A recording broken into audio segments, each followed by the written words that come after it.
The Battle of Midway, 4–7 June 1942, was one of the most decisive naval battles of World War II.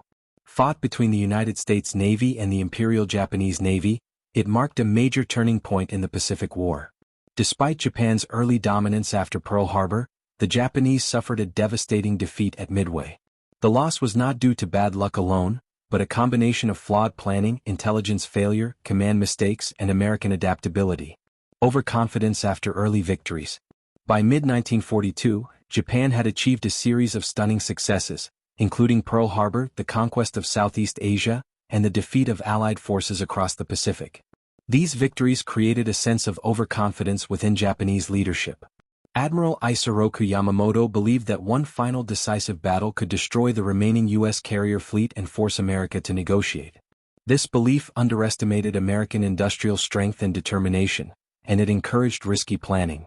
A complex and flawed battle plan. The Japanese plan for Midway was overly complicated. Their fleet was divided into several widely separated task forces.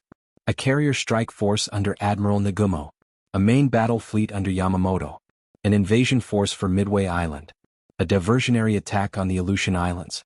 This dispersion reduced mutual support and made coordination extremely difficult.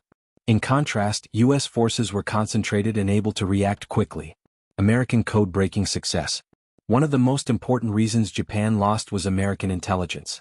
U.S. Navy code-breakers had cracked key Japanese naval codes, allowing them to identify Midway as the target and determine the timing of the attack. As a result, American carriers were positioned in advance, turning what Japan expected to be a surprise attack into a carefully prepared ambush. Fatal timing and deck chaos. During the battle, Japanese carriers were caught at a critical moment. Aircraft were being rearmed and refueled below decks when U.S. dive bombers attacked. Bombs and fuel lines ignited devastating fires. Within minutes, 3 Japanese carriers, Akagi, Kaga, and Soryu, were fatally damaged. A 4th carrier, Hiryu, was sunk later the same day. This rapid destruction eliminated the core of Japan's carrier force. Poor Japanese reconnaissance. Japanese scouting failed at key moments. Delays in reconnaissance aircraft meant U.S. carriers were detected too late. As a result, Japanese commanders lacked accurate information about American positions and intentions. Without reliable intelligence, Japanese decisions were based on assumptions rather than facts. American pilot skill and initiative.